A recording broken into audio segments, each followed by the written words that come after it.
Hi నమస్తే వనకం అందరికీ స్వాగతం అండి.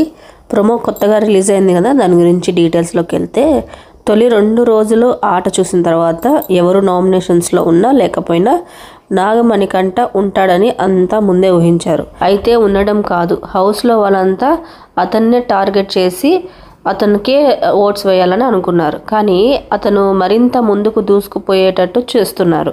ఇప్పటికే అతని ఏవీలు అంటే వీడియోలతో బీభత్సమైన సింపతి వచ్చేసింది. ఇక నామినేషన్స్లో మణికంఠ టార్గెట్ కావడంతో అతనికి ఇక తిరుగులేదు. ఫస్ట్ వీక్ నామినేషన్స్కి సంబంధించి ఫస్ట్ ప్రోమోలో మాటలు అయితే తూటాల్లా పెళ్ళాయి. తొలి వారం నామినేషన్స్ హీట్ మామూలుగా లేదు.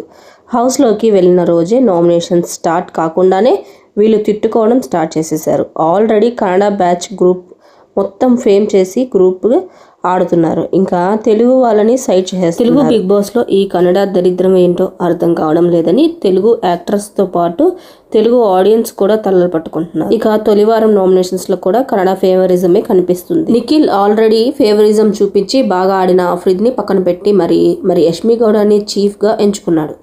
ఆమె ఏముద్ధరించిందో అయ్యా. ఆఫ్రిద్ కదా బాగా ఆడిందంటే లెట్ మీ గైస్ అని అరుస్తుంటున్నాడు తప్పితే అసలు విషయం మాత్రం చెప్పలేదు. ఇంకా చెప్పేది ఏముందిలే, వాళ్ళు ఒక బ్యాచ్ కాబట్టి చీఫ్ని చేసేసారు కాబట్టి. ఇంకా చీఫ్ అయిన వాళ్ళకి నామినేషన్స్ నుంచి ఇమ్యూనిటీ లభించడంతో నిఖిల్, యష్మి గౌడ, నైనికలు చీఫ్లు అయిపోయారు. నైనిక అయితే పర్ఫార్మెన్స్తో చిరుతలాగా విజృంభించింది. ఇంకా సోనియా ఆకుల కాదు, ఆడపులి అని ముందే చెప్పారు కదా ఆర్జీవి స్కూల్ నుంచి వచ్చిందంటే సోనియా ఆకులలో మంచి విషయమే ఉంటుందని అంతా అనుకుంటున్నారు. అదే నిజమైంది. తొలి ఎపిసోడ్లోనే కాదు, నామినేషన్స్లో కూడా అల్లాడిచ్చేసింది. ఓవరాల్గా తొలి వారంలో మొత్తం 6 కంటెస్టెంట్స్ నామినేషన్స్లో నిలిచారు. వాళ్ళెవరంటే నాగమణికంఠ, సోనియా ఆకుల, శేఖర్ బేబక్క, పృథ్వీరాజ్. ఈ నామినేషన్స్ ప్రోమోలో మాటలు మంటల్లా బగబగమంటున్నాయి. నామినేషన్స్ అనగానే భయంతో గుడ్లు తేలేస్తాడు నాగమణికంఠ. చివరికి పాపం హౌస్లో అతన్నే టార్గెట్ చేసేశారు.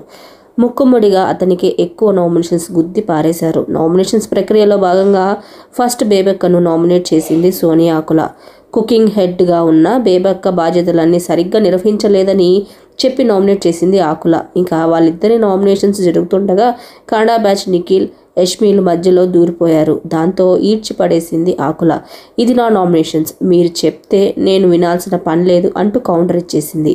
ఆ తర్వాత నాగమణికంఠని నామినేట్ చేసింది ఆకుల. ఎవరితోనూ మాట్లాడడం లేదని రీజన్ చెప్పడంతో మణికంఠకి కాలింది. కట్టేసి కుక్కను మొరిగినట్టుగా మొరగడం నా నేచర్ కాదు అంటూ ఆకులకి దిమ్మ తిరిగి కౌంటర్ ఇచ్చాడు మణికంఠ. ఆ తర్వాత శేఖర్ భాషని నామినేట్ చేశాడు మణికంఠ. వీళ్ళిద్దరి మధ్య హీట్ డిస్కషన్ నడిచింది. ఆ తర్వాత ప్రేరణ, సోనియాల మధ్య మాటలు తూటాల్లా పెళ్ళాయి. ప్రేరణ అయితే పిచ్చెక్కినట్టుగా అరుస్తూ కనిపించింది. ఇక్కడ ఫిట్టింగ్ ఏంటంటే ఎవరు నామినేట్ చేసుకుంటున్నారో వాళ్ళ వాదన విన్న తర్వాత చీఫ్గా ఉన్న ముగ్గురు ఫైనల్ నిర్ణయం తీసుకుంటారు. చీఫ్గా ఉన్న ముగ్గురిలో నిఖిల్, యష్మి గౌడ ఒక గ్రూప్. పైగా అక్కడ సోనియాకి, ప్రేరణకి మధ్య డిస్కషన్ జరిగితే ఈ కన్నడ బ్యాచ్ ఖచ్చితంగా సోనియా కరెక్ట్ మాట్లాడినా కూడా ప్రేరణని సేవ్ చేస్తాడనడంలో సందేహం లేదు. ఇక్కడ కూడా అదే జరిగింది. నా వీడియో నచ్చితే ఖచ్చితంగా లైక్ చేయండి. మరిన్ని వీడియోస్ కోసం నా ఛానల్ని సబ్స్క్రైబ్ చేయండి. కుదిరితే లైక్ చేయండి, షేర్ చేయండి.